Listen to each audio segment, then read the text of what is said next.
Bienvenidos a todos. Este es el sexto capítulo de la serie de videos Crystal Clear Electronics.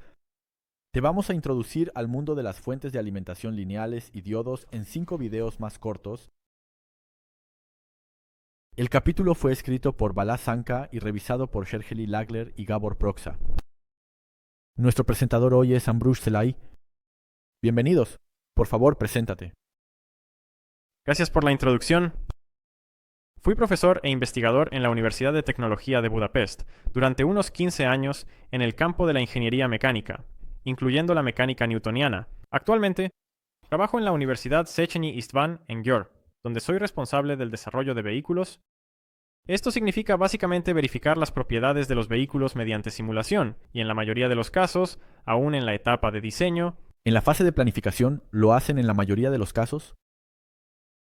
Crystal Clear Electronics es nuevo para mí, pero me gradué como técnico en mecatrónica en la secundaria, donde la educación en electrónica e ingeniería eléctrica fue tan completa que aún recuerdo el principio. Casi me convertí en ingeniero eléctrico, pero también había mucha electricidad en la ingeniería mecánica. Estoy muy feliz y honrado de ser parte del proyecto Crystal Clear Electronics. Para los videos sobre fuentes de alimentación lineales y diodos, Danny Pivko será mi compañero.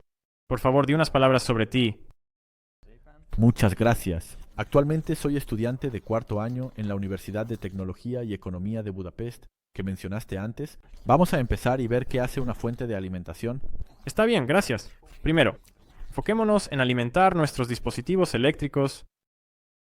Casi no lo notamos en nuestra vida diaria, pero la mayoría de los dispositivos que usamos requieren algún tipo de suministro de energía. Una bicicleta, por ejemplo, se alimenta de energía humana. Los coches más antiguos convierten la energía de la gasolina con la que están llenos en energía cinética, y los coches más nuevos funcionan con electricidad, al igual que muchos otros dispositivos como una plancha, una lavadora, una computadora, un control remoto de TV o incluso un teléfono móvil. La energía se puede proporcionar de muchas maneras. Por ejemplo, un control remoto de TV puede funcionar con pilas desechables o recargables. El teléfono tiene una batería. Dentro del control remoto y del teléfono también hay una fuente de alimentación. Eso es lo que vamos a ver hoy, y esto asegura que los circuitos reciban el mismo nivel de voltaje incluso cuando la batería o el acumulador está medio descargado. ¿Y qué pasa con los cargadores como los que usamos para cargar nuestros teléfonos? Caen en esta categoría. Exactamente, ahí es donde pertenecen. También necesitas una fuente de alimentación para cargar la batería del teléfono.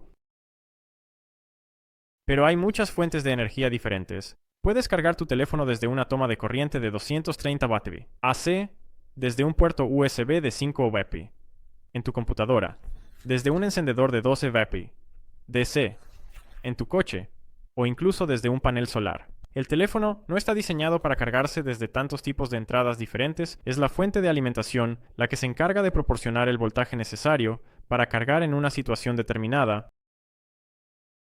Entonces, dependiendo de cómo quiera cargar mi teléfono, necesito un cargador o fuente de alimentación diferente. Entonces, ¿cómo podemos resumir brevemente la definición de fuentes de alimentación?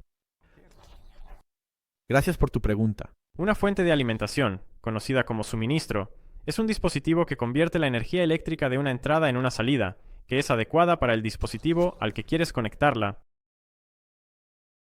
Normalmente intenta mantener este voltaje de salida sin importar qué dispositivo esté conectado a la salida.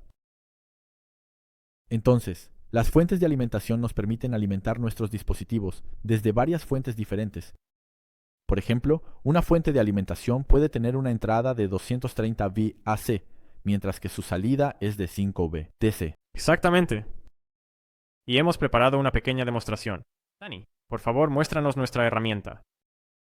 Podríamos encontrarnos en una situación en la que nuestro dispositivo, que ahora es un nivel láser, funciona con batería, pero desafortunadamente las baterías se están agotando. Aquí podemos calcular que estas 3 baterías de 1.4 V, las baterías proporcionarán un total de 4.5 mientras todavía están cargadas.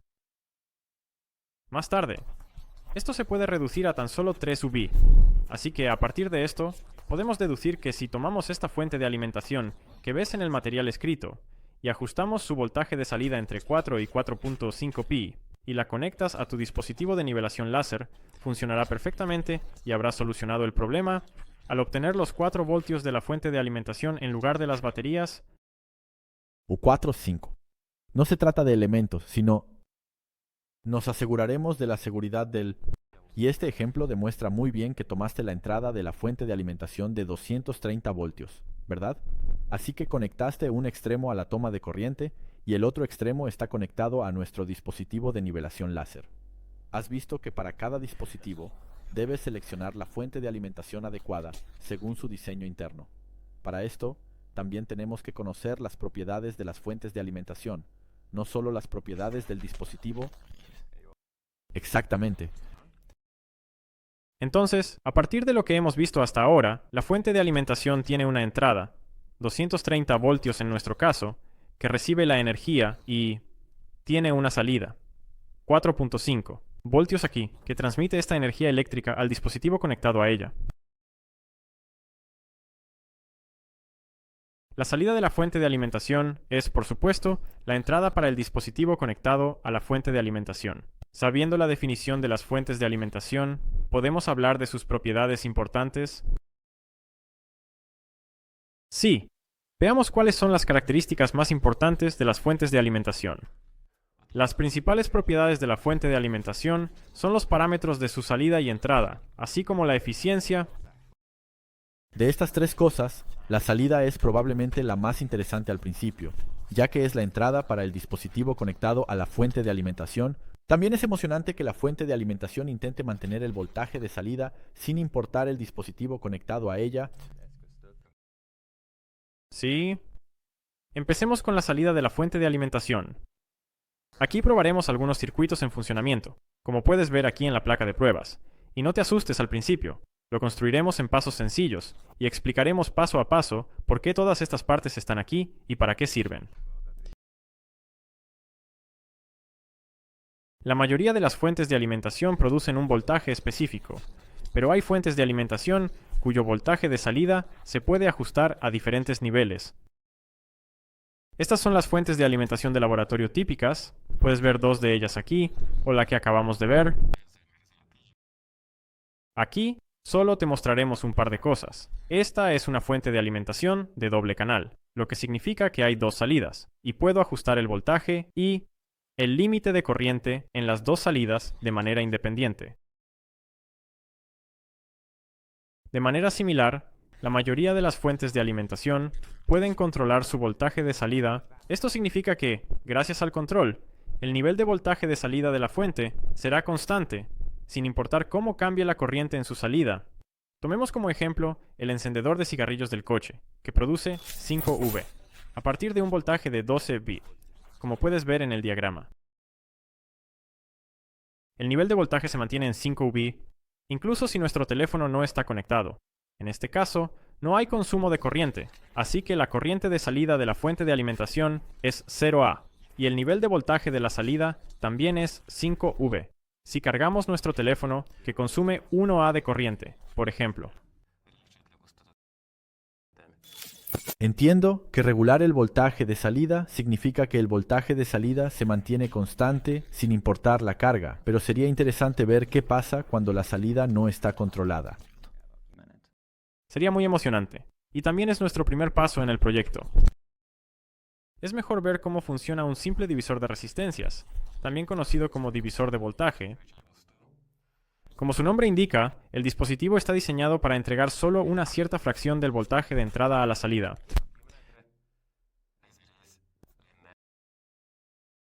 Esta es la parte que ahora necesitaremos. En el diagrama puedes ver una foto y el esquema de cableado del dispositivo que vamos a construir.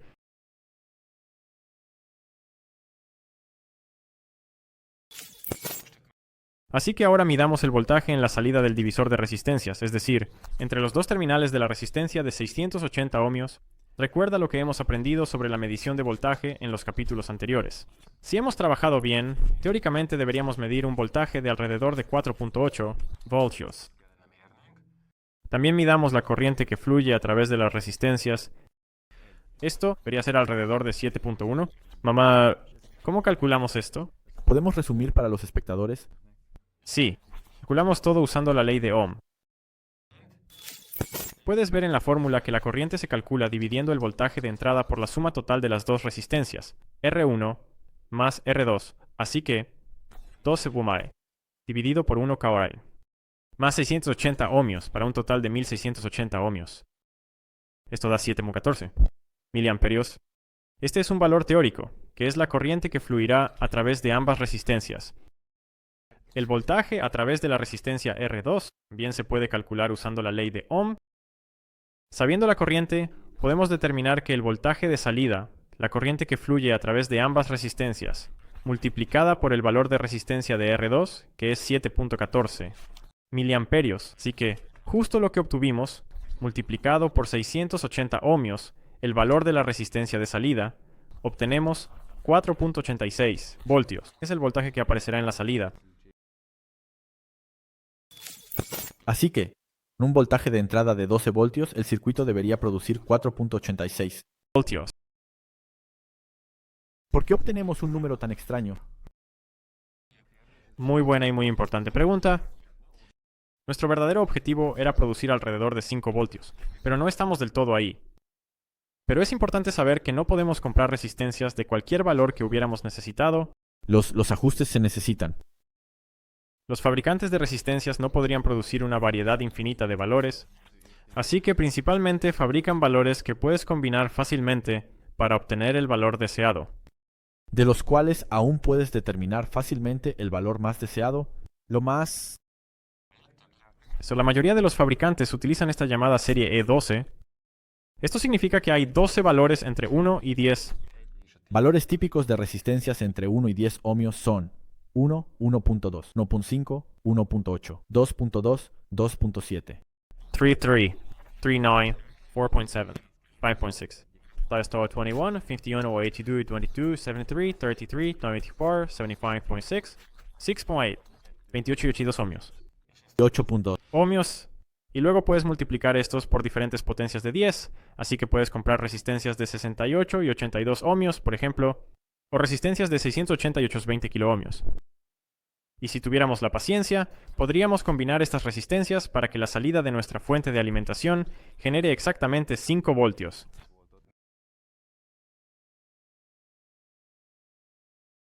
Así que, creo que voy a medir el voltaje real en la salida.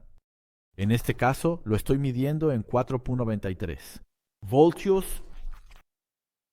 ¿Por qué es esto mínimamente diferente del valor calculado? Bueno, sí, esa es otra pregunta muy interesante. Íbamos a hacer 5V, pero descubrimos que estábamos haciendo 4.86V con estas resistencias, y eso nuevamente nos dio un valor diferente. Bueno, varias razones para esto. Por un lado, el valor de las resistencias no es exacto.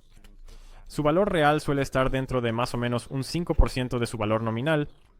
En segundo lugar, la precisión de nuestro instrumento de medición, el multímetro digital, no es perfecta. El fabricante del instrumento solo garantiza que medirás dentro de un par de % de lo que es el voltaje verdadero. Si medimos un valor de aproximadamente 7 o 15 voltios, entonces nos perdimos algo en el cableado. Si eso sucedió, examina el circuito. Y debemos investigar la relación. Eso simplemente significaría que intercambiamos las dos resistencias, pero los 493, los voltios que mediste están perfectamente bien. Imprecisiones acercaron el valor a los 5 UV deseados. Y valor de voltios. Y bueno, la gente comete errores. Uno puede cometer un error, así que si medimos este 7 o 15, significa que las dos resistencias están intercambiadas. Bueno, eso siempre puede pasar, incluso si haces tu trabajo lo más precisamente posible. ¿Te refieres a errores como conectar demasiado voltaje a la entrada? Exactamente. ¿Hablaremos de esto más adelante? Ahora probemos nuestro divisor de resistencias de 5V, que se muestra de nuevo en el diagrama. Una buena prueba sería conectar un LED a la salida y ver si se enciende. El LED se puede operar de manera segura con solo este voltaje de alrededor de 5V.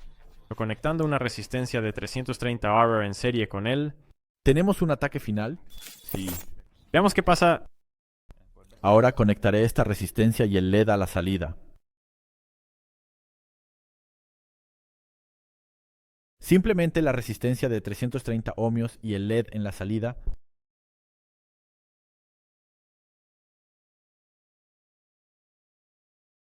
Primero que nada, tienes que prestar atención al cableado de los LEDs, así que no es casualidad que los pusieras de la manera en que lo hiciste, pero hablaremos de eso un poco más adelante. Bueno, entonces veo que nuestro circuito funciona. Sí, pero normalmente el LED es más brillante si no recuerdo mal. Sí, me atrapaste. Bien dicho. En realidad, lo que está pasando aquí es que nuestro voltaje de salida no es tan alto como debería ser, así que acabamos de descubrir, lo que significa que la salida de nuestra fuente de alimentación no está regulada, y por qué la regulación es necesaria. Vamos a medir el voltaje de nuevo en el mismo punto entre los dos puntos. Ese es nuestro voltaje de suministro en la salida del divisor de resistencias. Lo estoy midiendo en 328 voltios. Sí, así que obtenemos este valor de alrededor de 3.3 voltios en lugar del valor teórico de 486 voltios. Lo que ha pasado es que hemos cargado el divisor de resistencias con el diodo y la resistencia, y eso ha causado que el voltaje de salida baje. Así que nuestro divisor de resistencias no es capaz de regular nada. Dentro de las fuentes de alimentación, no se utilizan divisores resistivos para la conversión. Para este propósito, los valores de las resistencias internas tenían que cambiarse continuamente dependiendo de la carga. Creo que hemos aprendido mucho sobre los fundamentos de cómo funcionan las fuentes de alimentación. Vamos a decir adiós por un tiempo. Esta fue la primera parte del 6º capítulo del currículo de electrónica cristalina. En el próximo video revisaremos qué sucede en la entrada de una fuente de alimentación. Adiós.